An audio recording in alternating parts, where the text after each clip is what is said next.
결국 타이밍상으로 보면은 그 전고점 돌파 이후에 첫 번째 메이저 조정을 끝낸 시점부터 알트코인 시즌이 시작이 된 거고 그 분명한 증거가 뭐냐면 대장인 이더리움부터 제대로 상승을 하는 거. 근데 평균적으로 봤을 때는 그냥 이더 산 게 제일 많이 오를 거예요. 조금 더 수익을 노리시는 분들이라면 뭐 비트 5, 이더 3, 그다음 뭐 솔라나 1, 리플 1 거기서 이제 더 가시는 분들은 알아서 하시면 됩니다. 도지도 그러면 그 세 개만 뭐 사실 사놔도 그렇죠. 알트코인 중에서는 가장 믿을 만한 3대장이라고 할 수 있죠.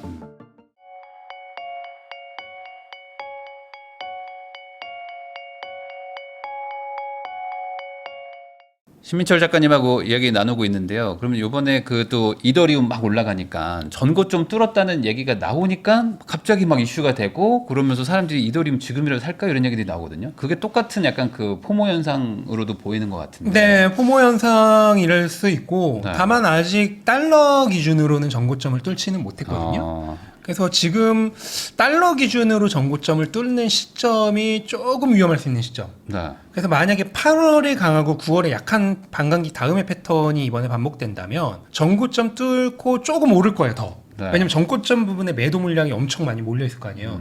그럼 그거 뚫을 때 분명 쇼 스퀴즈가 일어날 거거든요. 그러면서 더 오를 거예요. 하지만 그 이후에 조정이 올 9월에 특히 조정이 온다. 비트코인 조정 온다면 네. 이더리움 무조건 옵니다. 그럴 확률이 좀 있어요.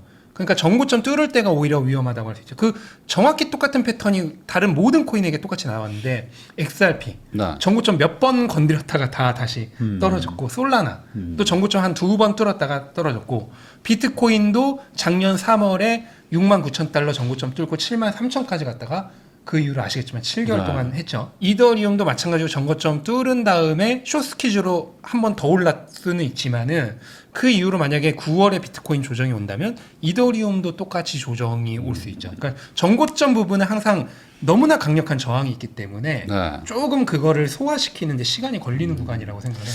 아무래도 뭐 본전만 찾으면 판다라고 생각하는 분들이 많고 그런 분들이 또 마음고생 많이 했는데 막상 도달하면 뭐 아마 예약 걸어놓으신 분들도 많을 것이고 이미 다 걸어놨을 거예요. 네, 그러니까 아마 올라가도 계속 팔리니까. 네. 그러면 그걸 뚫고 간다는 건 사실 뭔가 다른 동력이 더 있어야 된다는 거 아닙니까? 네. 그거는 알트코인은 비트코인의 폭등이 그게 네, 그 비트코인 사이클에 맞춰서 밑에서부터 올라오는 힘으로 아무리 뚜껑이 강해도 네. 밑에서 압력이 너무 강하면 결국 뚜껑이 뻥 하고 뚫리잖아요. 그렇게 될 거라고 보고 다만 처음에는 한 방에 뚫리지 않고 뚜껑이 들썩들썩하죠. 네. 이게 이제 전고점 부분에 있는 그 저항 매물들을 녹이는 기간입니다.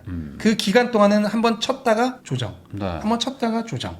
그러다가 뭐 세 번째나 네 번째 퍽 하고 뚫거나 그렇게 되겠죠. 그러면 이번에도 아까 말씀하신 것처럼 비트코인에서 한 8, 9월 뭐 그때 조정이 온다 그러면 여기도 이제 어쩔 똑같죠. 수 없이 똑같아요. 알트도 같이 네. 이렇게 되는 네. 거고 알트코인들 자체만의 어떤 그런 경쟁력 향상으로 뭐 가거나 이런 건 없나요? 뭐 있어요. 리플도 네. 있고. 네. 일단은 제가 알트코인 하이퍼사이클 책에도 썼지만 비트코인 전고점 돌파한 이후 첫 번째 메이저 조정을 완전히 끝낼 때부터 알트코인 시즌이라고 말씀드렸거든요. 네. 이번에 정확히 그렇게 됐죠. 비트코인 전고점 돌파 제대로 한 거는 작년 11월이잖아요. 네. 그 이후 첫 번째 메이저 조정이 이제 12월 1월부터 온 거죠. 근데 그거를 저는 한두 달로에 끝낼 거로 봤지만 트럼프가 취임하자마자 관세 전쟁 일으키고 중동 전쟁 일어나면서 그게 6개월을 간 것뿐이지 그게 원래 예상보다 더 뒤로 지연됐을 뿐이지 결국 타이밍상으로 보면은 그 전고점 돌파 이후에 첫 번째 메이저 조정을 끝낸 시점부터 알트코인 시즌이 시작이 된 거고 네. 그 분명한 증거가 뭐냐면 대장인 이더리움부터 제대로 상승을 하는 거.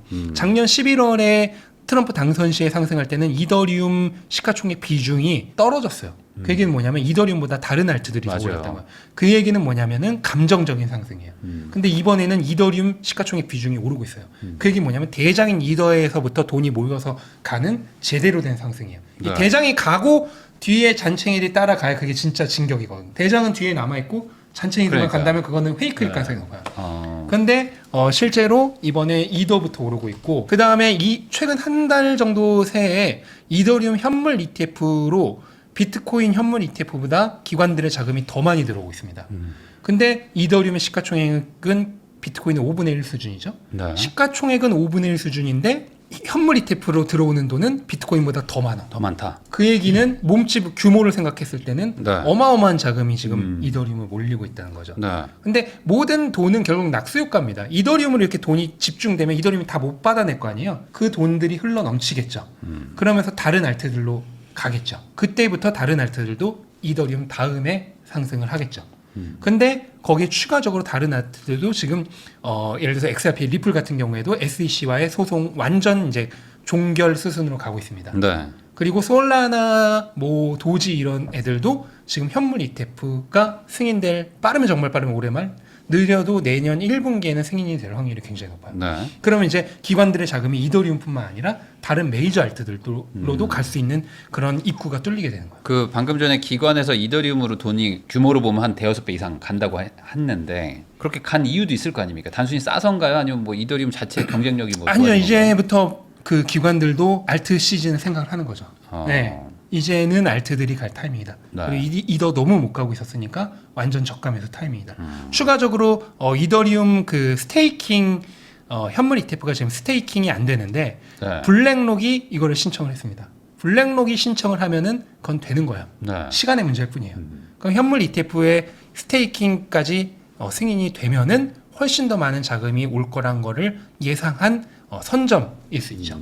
이게 사실상 이제 이자가 발생할 것이다. 그렇죠. 이자가 발생하게 되는 거죠, 이제. 그러면 이제 투자도 되고 이자도 나오니까 그러니까. 훨씬 더 이제 매력적이 되니까 더 많은 자금이 들어올 것이다라고 하는 것을 예측하는 선점 효과가 지금 미리 자금 스마트 머니들이 움직이고 있는 거죠. 그러면 이번에 이더리움이 거의 한 2배 이상 막 올라 버렸는데 확 올랐는데 이게 지금 기관 자금인가요? 아니면 여기도 지금 개인 기관 자금이 주도한 거죠. 네. 그러면서 이제 같이 이제 개인 투자들도 많이 들어가고. 개인은 조금 뒤늦게 들어갔겠죠. 그럼 이게 사이클 상승의 초입인가 아니면 이것도 아직은 좀 지켜봐야 되나 어떻게? 8, 9월은 제가 앞에서도 말씀드렸다시피 조정의 가능성이 있잖아요. 네. 그래서 과거 비트코인 사이클 역사를 보면은 거의 대부분의 경우 8, 9월은 비트코인 시가총액 비중이 올랐습니다. 그 얘기는 알트코인보다 비트코인이 더 좋았다는 거예요. 네. 그리고 본격적으로 비트코인 시가총액 비중이 떨어지기 시작한 시점은 10월부터입니다. 그걸 생각한다면 알트코인 역시 8, 9월은 오른다고 포모 와서 몰빵하지 말자. 네. 아니 근데 그 예전에 그런 얘기 해주셨죠. 비트코인이 먼저 한번 딱 치고 올라가면 그 다음에 알트가 오고 나중에 뭐 밈코인이나 뭐 이런 것들 네. 간다. 그러면 지금은 우선 비트코인에 좀 투자를 좀 해야 되는 시기라고 봐야 되는 거예요. 이더까지는 지금도 가능하고 다만 몰빵 투자보다는 분할 매수로 네. 분산 투자를 해서 그렇게 가는 게 좋고요. 아마 연말 정도부터는 이제 메이저 알트들 가기 시작할 거예요. 솔라나, XRP, 네. 도지. 그 다음에 내년 초 정도에 또 비트코인 항상 1월이 조정이 오거든요. 네. 그거 지나고 나면 한 2월부터는 이더는 당연히 뭐 대장이니까 그때부터는 쭉 계속 가는 거고 그 다음에는 이제 그 다음 코인들 마이너 코인들 한 시가총액 22건 밖의 코인들 그렇게 오르다가 사이클 정말 후반부 가면은 이제 민 코인들 정말 또 미친 듯이 오르겠. 과거 패턴 그냥 그대로 반복되는 거예요. 시간이 좀 늘어졌을 뿐이다. 인간의 본성은 바뀌지 않기 때문에 역사는 계속 반복됩니다. 이더리움이 작년엔가 뭐 안 올라갈 때 이더리움 경쟁력 없다 이제 얘는 이제 뭐 밀릴 것이다 뭐 이런 얘기들 나왔는데 지금의 상황에서는 뭐 그런 건 아닌가요? 이더리움은 다시 한번 뭐 근데 저는 그때부터도 이더리움 계속 좋게 말했거든요. 아마 여기 나와서도 이더리움 계속 좋게 얘기했던 걸로 기억을 하는데 대장은 결국 이더고요. 이번 사이클 끝날 때까지 비트코인 대비 그동안 모든 알트코인들이 다 안 좋았잖아요. 네. 그거랑 마찬가지로 대부분의 알트코인 대비 이더가 더 좋을 겁니다. 물론 그렇다고 해서 다른 알트코인들이 이더보다 더 오른다는 건 아니에요. 당연히 이더보다 더 오르는 알트코인들이 있겠죠. 네. 근데 평균적으로 봤을 때는 그냥 이더 산 게 제일 많이 오를 거예요. 평균적으로 봤을 때는. 근데 그 중에서 이제 좋은 애들은 이더보다 더 가는 거죠. 네. 그리고 몇몇 민코인들은 어느 한 타이밍에만 이더보다 훨씬 좋겠죠.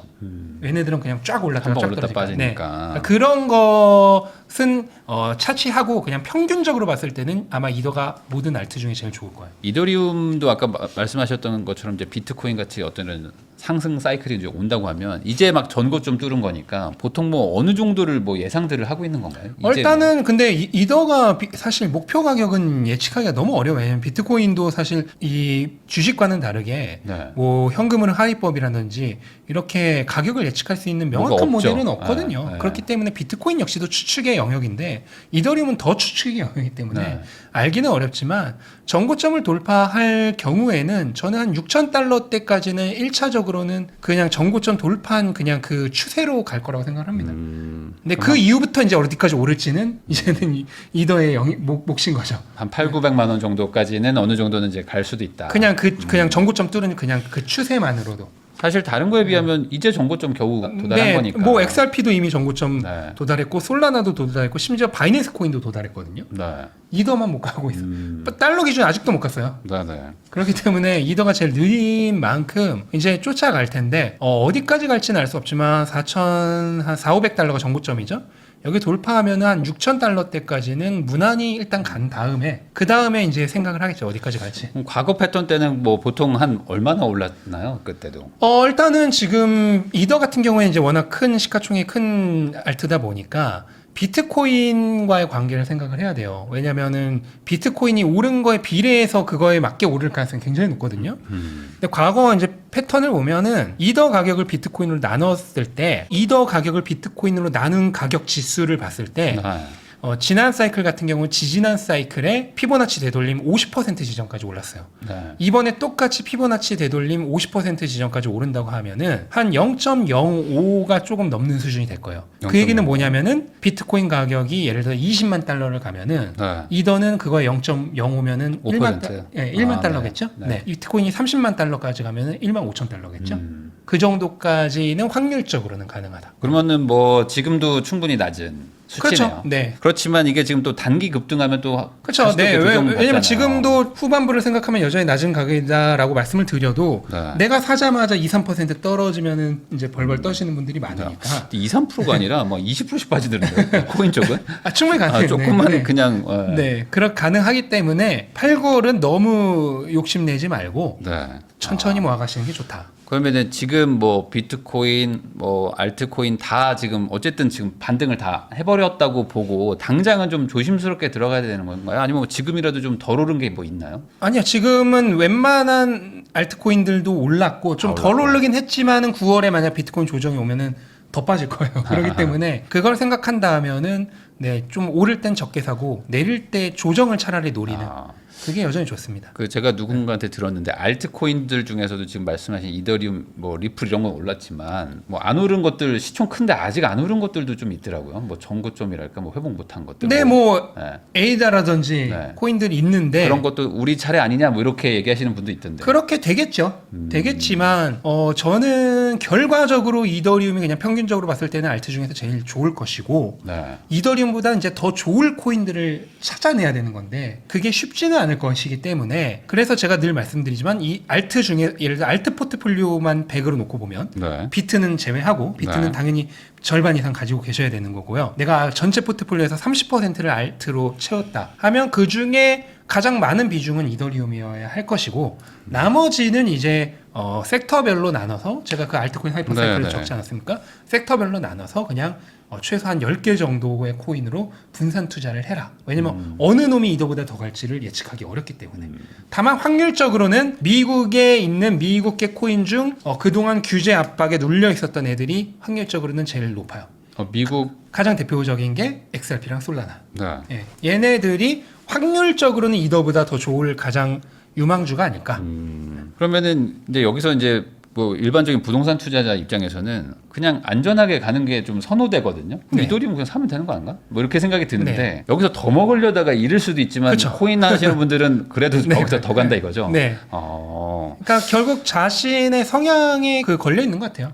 네. 공격적인 분이시라면은 시가총액 낮은 알트를 더 담을 수 있는 거고 보수적인 분이시라면은 시가총액 높은 애들로만 담아야겠죠. 단순 계산하면은 근데 비트코인 사는 거랑 이더리움 사는 거랑 향후 지금 가격을 비교하면 뭐 비슷비슷한 거 아닌가요? 이더리움 좀 더 가는 건가요? 지금 가격대로 보면은? 지금 비트코인도 네. 2배, 이더리움도 이더리움 한 2배 반, 3배 정도. 네, 이더리움 조금 더 갑니다. 아. 확률적으로 보면 왜냐면 아까 제가 말씀드린 5% 수준까지 간다고 했을 때 네. 이더리움이 상대적으로 더 갈 거예요. 지금 그러네요. 왜냐면 5% 수준이 아니잖아요. 지금 비트코인 12만 달러에 5%면 원래 이더가 6천 달러여야 되잖아요. 네. 근데 지금 4천 몇백 달러잖아요. 조금 그러니까 덜 이더리움이 올랐으니까. 더 상승 여력이 있는 거죠. 근데 그런 어떤 큰 틀에서 안정성 같은 것들까지 고려하면 굳이 이더리움을 해야 되나 싶은 생각이 좀 그렇죠. 드네요. 네, 그러니까 정말로 보수적인 분이라면 비트만 해도 되고 조금 더 수익을 노리신 분들이라면은 비트 7, 이더 3. 비트 7, 이더 네. 3. 거기서 이제 조금 더 네. 수익을 노리시는 분들이라면 뭐 비트 5, 이더 3, 그다음 뭐 솔라나 1, 리플 1. 거기서 이제 더 가시는 분들은 알아서 뭐 하시면 됩니다. 도지도 가고 막 하는 건가? 도지코인은 어때요? 도지코인? 도지코인도 당연히 민코인 시즌이 오면 오를 거예요. 근데 도지는 이제 사실 민코인의 단계를 좀 넘어가고 있기 때문에. 아, 그러면 얘는 네. 여전히 기능은 없는 거죠? 그렇죠. 네. 근데 왜 넘어갔다고 표현을 하시는 거예요? 규모가 그러니까 결국은 수요와 공급이고 수요와 공급이라고 하는 건 수요는 결국은 사람들의 신뢰잖아요. 네. 네, 브랜드 인지도잖아요. 그 브랜드 인지도가 이제는 민코인의 단계가 좀 아니지 않나? 그걸 넘어선 그냥 인지도가 네, 높아서. 네, 그냥 메이저 알트코인이지 민코인으로 취부하기에는 조금 이제 브랜드 인지도가 너무 크죠. 저는 그 알트코인 중에서도 어쨌든 이더리움까지는 이제 조금 이해를 해보려고 노력하고 있거든요. 아, 얘가 나름 그래도 생태계도 만들고 기능도 있구나. 근데 민코인은 도대체 뭘까? 민코인은 사실 비트코인의 초기 버전을 생각하시면 돼요. 비트코인 초기 나왔을 때는 민코인이잖아요. 뭐 그렇긴 하겠죠. 네. 그거랑 똑같아요. 네. 여기는 철저하게 약간 투기 심리로 좀 많이 움직이는. 그렇죠. 뭐 그렇게 봐야 네, 되겠죠? 자산 규모가 일정 수준을 넘어갈 때까지 사람들의 신뢰가 일정 수준 넘어갈 때까지는 투기의 영역이라고 봐야겠죠. 비트코인도 네. 결국은 성공을 했으니까 자산으로 인정을 받는 거지. 초기에는 엄연히 투기였잖아요. 네, 네. 네, 그거랑 똑같다고 보시면 됩니다. 그래서 도지코인 같은 경우는 이제 민코인 단계를 넘어가고 있다고 하는 게 이제 그 사람들의 신뢰도가 이제 어느 정도 이제 투기의 영역을 벗어나려는 그런 측면으로 가고 있는 거고 네. 아직까지는 투기의 영역이지만 네. 그 이더리움 이런 것들, 뭐 솔라나 이런 것들이 지금 스테이블 코인 관련해서는 또 추가적인 어떤 호재라고 볼 수 있는 부분이 네, 있죠. 네, 스테이블 코인 법안이 통과가 되었고 이제 1년 반 정도 후부터 실행이 될 텐데 네. 그 사실 이번 사이클은 이미 지나간 후기 때문에 의미가 없을 수 있지만 다음 사이클부터는 그렇게 되면은 이제 스테이블 코인이 이더리움에서 제일 많이 발행이 되고요. 그 다음에 솔라나에서도 많이 발행이 됩니다. 그 다음에 네. XRP 리플도 지금 스테이블 코인 하고 있죠. 그렇기 때문에 스테이블 코인이 많이 발행되거나 취급하는 그 블록체인 네트워크는 인기가 많을 가능성이 높죠. 그러면 그 세 개만 뭐 사실 산화도 크게 뭐 알트코인 그렇죠. 알트코인 중에서는 가장 믿을 만한 3대장이라고 할 수 있죠. 그러면은 결국에 여기도 10월 아까 말씀하신 비트코인 좀 좋아지는 그 시기를 거의 비슷하게 또 같이 따라가는 거의 비슷하게 따라가는데 보통 알트코인이 한 타이밍 늦습니다. 반박자 정도. 비트코인이 먼저 가고 그 다음에 이더리움 가고 네. 그 다음 메이저 알트 가고. 그러면 올해 크리스마스는 좀 따뜻하겠네요, 전반적으로. 그런 확률이 전 높다고 봅니다.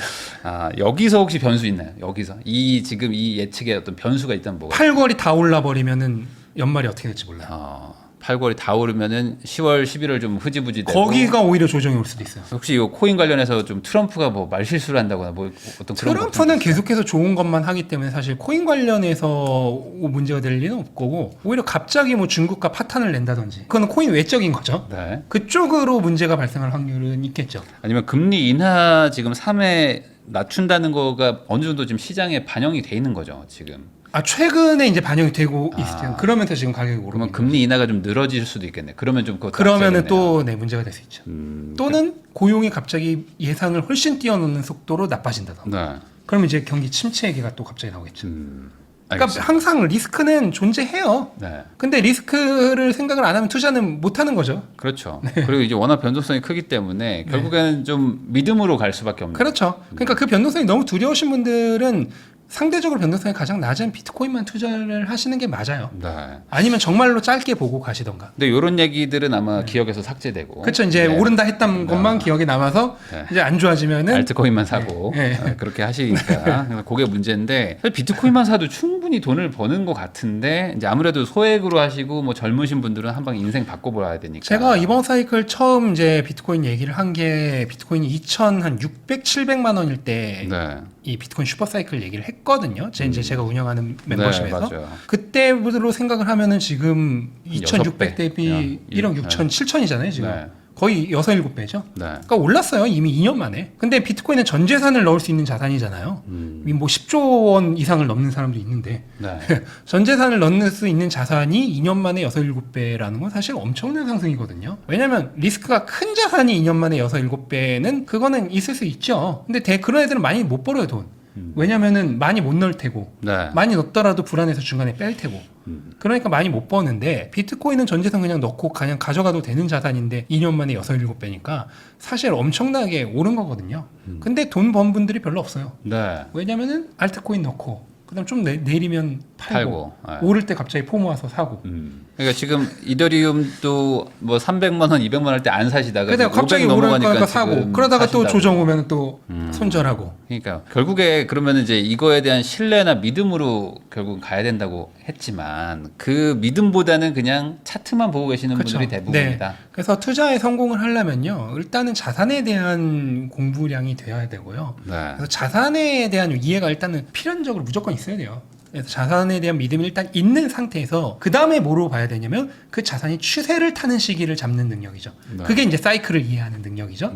그 두 가지를 그럼 그 추세를 타는 시기를 읽는 능력은 어디서 키워지냐? 일단은 그 자산 자체의 사이클이 있을 거 아니에요? 그걸 먼저 이해를 해야 되고, 두 번째는 얘를 밀어 올리는 거시 경제 환경이나 이런 시장 상황들을 읽을 수 있는 능력이 있어야 되죠. 그거에 대한 그 두 가지가 되면은 게임은 끝난 거예요. 자산 자체에 대한 공부, 네. 그 다음에 얘가 추세를 타는 시기에 대한 공부.